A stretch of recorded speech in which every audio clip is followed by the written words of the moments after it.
Édition, le chef de l'État réitère, dans le contexte des célébrations de la fête de Pâques, son message de félicitations et de solidarité à l'endroit de la communauté chrétienne, avant de poursuivre sa communication axée sur les points suivants. Célébration de la fête nationale. Le président de la République rappelle que le Sénégal a célébré le 4 avril 2026, dans la communion et la fierté collective, le 66e anniversaire de son accession à la souveraineté internationale.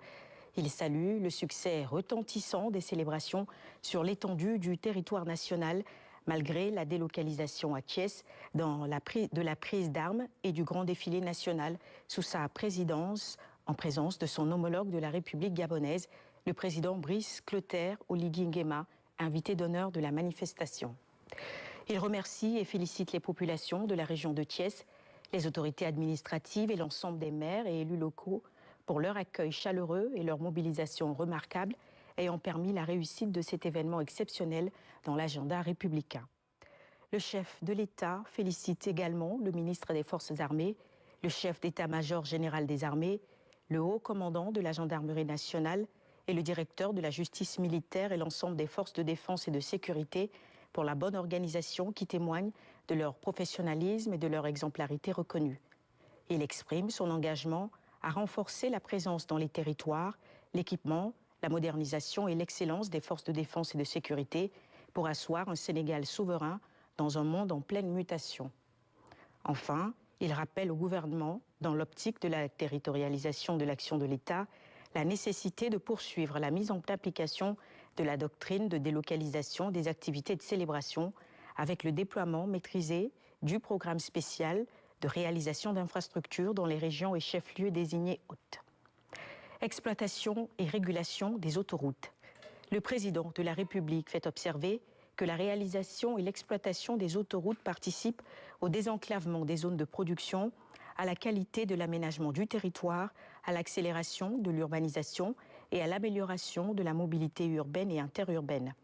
Dans cette dynamique, il salue l'état d'avancement des travaux de l'autoroute Mbour-Fatick-Kaolack, exécutés à hauteur de 92%. Il demande à cet effet au ministre des Infrastructures de prendre des dispositions pour la mise en service des axes entièrement achevés de la nouvelle autoroute Mbour-Fatick-Kaolack, la section Mbour-Tchadiaï en particulier. Au demeurant, le chef de l'État prescrit d'accélérer les travaux du tronçon Tchadiaï-Kaolack et ceux relatifs à l'autoroute Dakar-Tivaouane-Saint-Louis et d'améliorer la circulation et la sécurité routière sur l'axe Dakar, Thiaroye, Rufisque, Toglou, Kirène, Malicounda, Mbour. Enfin, il donne instruction au ministre des Infrastructures de proposer un cadre intégré de gouvernance et de régulation des autoroutes en exploitation au Sénégal. Gouvernance des transports terrestres. Le président de la République souligne que la sécurité routière et la modernisation de la gestion des transports terrestres doivent rester des priorités du gouvernement en relation avec les acteurs du sous-secteur avant de constater une récurrence des grèves cycliques dans les transports routiers qui entravent la circulation des personnes et des biens et freinent les activités économiques. Rappelant l'impératif de cultiver l'écoute, le dialogue et le sens élevé des responsabilités dans le respect des lois et règlements, il relève l'urgence de renforcer le dialogue social entre l'État et les acteurs des transports routiers en vue de bâtir un pacte durable pour le retour immédiat au fonctionnement normal et intégral des transports routiers. Réitérant son engagement à la bonne gouvernance des transports routiers, le chef de l'État demande au Premier ministre de veiller, avec le ministre chargé des Transports terrestres, à l'application effective et inclusive des recommandations des États généraux des transports. Il souligne l'impératif d'assurer un contrôle routier optimal et de veiller au respect scrupuleux du code de la route et de la réglementation de la circulation des différentes catégories de véhicules de transport public. À cet égard, il rappelle au gouvernement l'urgence d'accélérer la mise en œuvre des programmes de renouvellement des véhicules de transport et d'améliorer l'efficacité du système de transport collectif avec le renforcement des parcs de la société Dakar Demdik et du bus Rapid Transit BRT, de même que ceux détenus par les associations et opérateurs privés agréés. Le président de la République demande au gouvernement de veiller au fonctionnement permanent du TER, des chemins de fer du Sénégal et des grands trains du Sénégal dans une perspective de développement optimal du transport urbain et artères urbaines multimodales. Enfin, il donne instruction au ministre des Transports terrestres de lui présenter, avant la fin du mois d'avril 2026, un rapport exhaustif sur les contraintes et perspectives de transformation inclusive des transports routiers au Sénégal, intégrant un calendrier précis. Agenda du président de la République, suivi de l'intégration, de la coopération et des partenariats. Le chef de l'État informe le Conseil qu'il présidera le jeudi 9 avril 2026 la rentrée solennelle du barreau avant d'effectuer une tournée économique dans la région de Kolda du 12 au 14 avril 2026. Au titre de la communication du Premier ministre. Monsieur le Premier ministre a présenté sa communication sur les points suivants. Réforme de l'École nationale d'administration. Abordant le rôle du capital humain dans la politique de transformation du Sénégal, le Premier ministre a présenté le projet de réforme de l'École nationale d'administration. Ce projet contribuera à la formation des ressources humaines hautement qualifiées, susceptibles de conduire efficacement les politiques publiques arrimées à la vision 2050 et à préserver la crédibilité de cette institution, véritable ascenseur social et levier de cohésion nationale et de démocratisation de l'accès aux hautes fonctions de l'État.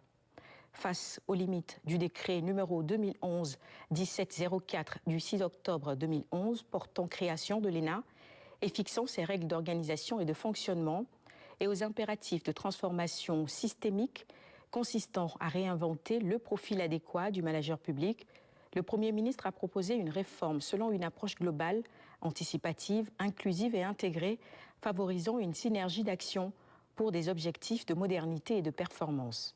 Pour ce faire, il a annoncé la mise en place d'un comité de pilotage placé sous la supervision du ministre, secrétaire général du gouvernement, intégrant les acteurs clés pour conduire la dite réforme. Ce comité cadre, permanent de concertation élargi à l'ensemble des acteurs concernés, engagera des concertations et formulera des propositions alignées aux politiques publiques des différents secteurs. Le Premier ministre a donné des indications non seulement relatives aux réformes juridiques et institutionnelles, mais également aux réformes pédagogiques et scientifiques, notamment l'élaboration d'un projet de décret abrogeant et remplaçant le décret régissant l'ENA, la modernisation des outils de gestion, l'augmentation des ressources financières et leur rationalisation, la nouvelle configuration des sections, la modernisation du matériel d'enseignement permettant de mettre le numérique au centre des enseignements, la mise en place de l'Institut de formation à distance, ainsi que l'adaptation au système LMD et l'ouverture d'un parcours doctoral. Nouvelle doctrine du secteur informel.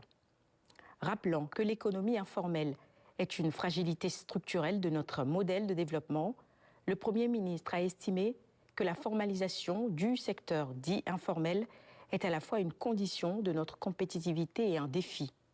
Cette économie est caractérisée par une faible productivité, une assiette fiscale étroite, une couverture sociale insuffisante et un pilotage institutionnel fragmenté. Il s'y ajoute que la stratégie nationale intégrée de formalisation de l'économie informelle n'a pas produit l'ensemble des résultats escomptés. Par conséquent, le Premier ministre a ordonné une évaluation indépendante rigoureuse de cette stratégie, devant conduire à une stratégie rénovée, reposant sur une nouvelle doctrine incitant fortement à la formalisation et sanctionnant les situations de fraude organisée. De ce point de vue, la formalisation ne sera plus une contrainte, a-t-il estimé, mais un levier de compétitivité et de création d'emplois décents et de transformation structurelle de notre économie. Le Premier ministre a procédé à la typologie de l'informel en 4 catégories, à savoir l'informel de survie, l'informel de transition, l'informel d'optimisation et l'informel illicite. Il a retenu l'alignement des dispositifs d'appui et l'approche interministérielle, ainsi que des arbitrages stratégiques, notamment l'opérationnalisation effective du statut de l'entreprenant, l'immatriculation comme condition d'accès aux avantages publics, une protection sociale visible et accessible, et enfin, une lutte renforcée contre la fraude organisée.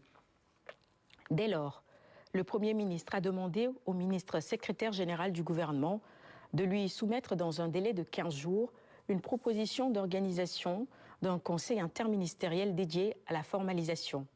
Ce conseil devra permettre l'adoption d'une stratégie nationale rénovée assortie d'une feuille de route opérationnelle, d'objectifs chiffrés par ministère et d'arbitrage budgétaire et réglementaire clair. Le projet de restructuration globale du réseau de transport en commun RTC. Le Premier ministre a annoncé que le projet de restructuration globale du réseau de transport en commun de Dakar RTC, d'un montant total de 267 milliards de francs CFA, est piloté par le Conseil exécutif du transport urbain durable de Dakar CETUD, est une initiative structurante pour la mobilité urbaine de la capitale. Il permettra de réorganiser le réseau de bus pour mieux connecter les usagers au transport de masse, d'améliorer la desserte des zones périphériques et de déployer des bus à faible émission. Ce projet prévoit également le déploiement d'infrastructures modernes, l'acquisition d'un matériel roulant de qualité ainsi que la professionnalisation des opérateurs du secteur. Pour le Premier ministre, la mise en œuvre du dit projet exige une impulsion décisive pour lever les derniers obstacles. Après avoir identifié les blocages opérationnels qui freinent son démarrage effectif, le Premier ministre a donné instruction au ministre de l'Économie, du Plan et de la Coopération et au ministre des Finances et du Budget de prendre sans délai toutes les dispositions nécessaires pour lever ces obstacles et permettre le démarrage effectif du projet. Enfin, il a demandé au ministre des Infrastructures, au ministre des Transports terrestres et aériens, au ministre de l'Urbanisme, des collectivités territoriales et de l'aménagement du territoire et au ministre des Forces armées, après concertation, de lui présenter un avis sur la faisabilité du stade de Ouakam sur le site de l'ancienne piste. Au titre des communications des ministres. Le ministre de l'Énergie, du Pétrole et des Mines et le ministre des Finances et du Budget ont fait une communication conjointe sur l'impact de la guerre au Moyen-Orient sur l'approvisionnement et l'évolution des prix des produits pétroliers et de l'électricité. Le ministre de la Fonction publique, du Travail et de la Réforme du service public a fait une communication portant sur la présentation du projet de loi portant Code du travail et du projet de loi portant Code de la sécurité sociale. Signé Marie-Rose Khadifatou Faye, secrétaire d'État auprès du Premier ministre chargé des relations avec les institutions, porte-parole du gouvernement. Vous venez donc de suivre à l'instant la lecture du communiqué du Conseil des ministres tenu ce mercredi au Palais de la République sous la présidence du chef de l'État, son Excellence, le président Bassirou Diomaye Diakhar Faye. Je vous l'annonçais en titre, le président justement Bassirou Diomaye Faye a reçu cet après-midi